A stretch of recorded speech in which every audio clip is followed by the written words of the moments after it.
Installing some LEDs for off-roading is one of the best upgrades you can make on a budget, but with so many options out there, deciding what to go with can be a bit overwhelming. Name brands like KC or Baja Designs are great, but I don't have $500 to spend on a couple lights, so today I'm going to be installing these light pods I got for $30 on eBay to see if they're any good. Name brand lights are definitely better products overall, but they cost more than 10 times as much as something like these, and I just don't think they're 10 times better. Also, my Pathfinder was only about $2,000 anyway, and for the price of name brand lights, there would be a lot of other work I'd rather do on the Pathfinder. Installing electrical stuff is always pretty intimidating if you've never done it before, and cheap lights like the ones I have pretty much never come with a wiring harness or instructions, but luckily for you, I already spent hours scrolling through forum posts to figure out how to do it, and I spent the time to put together a wiring diagram, parts list, and a bunch of tips so you can do something similar on your own vehicle. Alright, so here's the list of everything you need to install 2 light pods on your vehicle. Depending on how you want to mount them, you might need to get some extra mounting hardware, but even these cheap lights I got came with their own mounting brackets. If you've done electrical work on your vehicle before, there's a good chance you already have a lot of these things, but in my opinion, the 2 most important parts to pay attention to are the light pods and the switch which you're going to use to control them. I'll talk a bit more about the difference between the 5 and 3 pin switch later on, but they both seem pretty similar in price, so I think you might as well get the 5-pin one like I did. Also, make sure you know how many watts your lights are going to take, because this will dictate what gauge wire and what size fuse you'll need. On the list, I kept it pretty general, so I think these parts would work for most double LED light pod installs. Once you've got all your parts together, you should probably figure out where you're going to install them on your vehicle, and with light pods, they're pretty small, so you can pretty much mount them wherever you want. I've seen a lot of SUVs where they have them bolted to the hood, either by the A-pillars or by the front bumper, but personally I'm not a big fan of that because you need to drill through the hood to mount them, and I prefer a bit more of an OE plus aesthetic, if that still means anything. Another option would be to attach them to your roof rack, or roof if you don't have a roof rack, but I don't think these light pods are really bright enough to make much of a difference up there. If you had nicer lights with better lenses, they could be good, but you still have to deal with running a power wire up there, and it might add a bit of height to your vehicle depending on how you mount them, so overall it's still not really ideal in my opinion. So for me, that pretty much leaves one option, which is the front bumper, and luckily for me, the front bumper of the Pathfinder has a few good spots where you could mount lights. I went with the area right next to the license plate because that's where the higher spec R50 Pathfinders had their factory fog lights mounted. And I wasn't sure if it was going to work at first, but I ended up being able to fit them in there, so I think it's a great spot for any of these medium or smaller size light pods. I started installing my pod lights by taking out the middle piece of the dashboard, just like you would do if you were changing the stereo. I've done this so many times at this point, and luckily on the Pathfinder it's really easy to do. There are just a couple Phillips screws at the bottom, and the rest of it just pops out and you can disconnect the plugs as you go.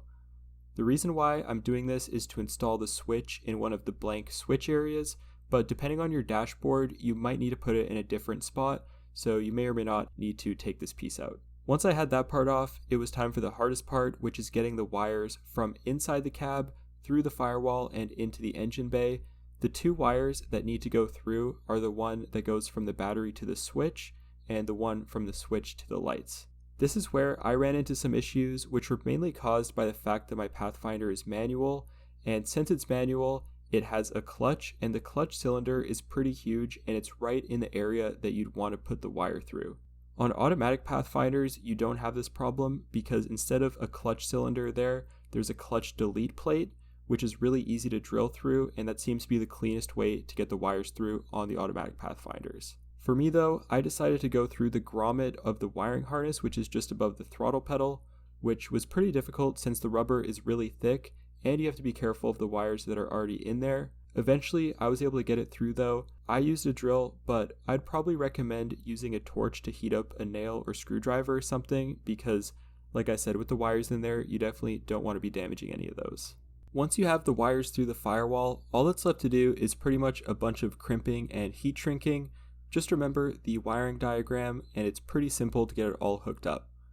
I used butt connectors on mine. I'm not the biggest fan of them because they can come loose sometimes, but if you make sure to crimp them really hard, and if you just give them a little tug to test them after you do it, you shouldn't have any issues.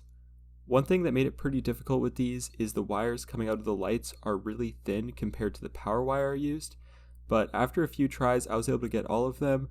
You could reduce this problem by just getting a power wire which is closer in size to the ones coming off of the lights, and I would also recommend using a bit of white lithium grease on the wires to prevent them from corroding, and also heat shrink over the butt connectors helps seal them up and makes them look a lot better.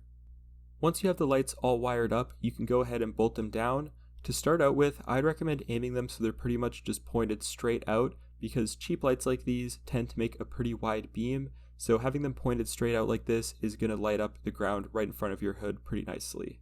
To ground the lights, I used a couple of these ring connectors and I bolted them up near one of the tow hooks, which is just under the front bumper on the Pathfinder. And no matter what vehicle you have, you just need to ground them anywhere on the chassis, so wherever you can find a good spot to bolt them down will work just fine. All that's left to do in the interior is to hook up this switch with its wires and put everything back together. The switch pretty much fit right into the dashboard out of the box. I just had to file down a little tab, but then it clicked right in. I used these Spade connectors which slide onto the pins on the back of the switch, and I would recommend covering these with heat shrink as much as possible, and make sure you haven't connected the battery yet when you're doing this.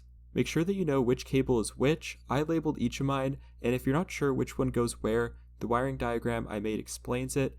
The difference between a 3 and a 5 pin switch is that the 5 pin has 2 extra pins which control the backlighting of the switch itself, and personally I didn't bother hooking that up. To ground the switch, I just used the stud which is right above the throttle pedal. Now that you have both the lights and the switch all wired up, all that's left to do is just to connect the battery and give it a test. I would definitely recommend using a fuse with your circuit, and for mine I'm using this 10 amp fuse along with a fuse holder, and that should be plenty for most of these lights. Alright, so if you followed all the steps, that's basically it for the installation and your lights should be good to go. If they're not working on the first try, I would recommend checking your ground points and making sure you didn't ground it on any kind of painted or coated surface, but other than that, it's a super simple circuit and yeah, it should just work. For me personally, I'm really happy with these lights and it was so satisfying once I finally got them working, and I think it also adds some nice detail to the look of the front end. It definitely took me a bit longer than I was expecting to get it all buttoned up, and I find these particular kinds of lights have lots of spread, but not much of a center point or anything. It's kind of just like a wall of light. And I don't mind that too much because I don't really use these on the road at all, and it's actually illegal to do that.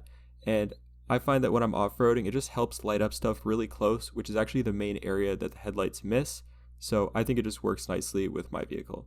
If you're going to be doing this yourself, I hope you found this video helpful, and remember the parts list and link to the wiring diagram are in the description below. I'd love to hear how it worked out for you, so let me know in the comments how it went, or if you have any questions. I always enjoy reading your guys' comments. Also, remember that using lights like these on public roads is illegal in most areas, and even if it was legal, you probably just shouldn't even do it anyway, because cheap lights like these are bright enough to be dangerous, and nobody needs that much light when they're driving on a street anyway. Anyway guys, thank you so much for watching, and if you made it this far in the video, I think you would definitely like my other Pathfinder videos, and make sure to subscribe and hit the bell if you want to be the first to see all my future projects. I will see you in the next one.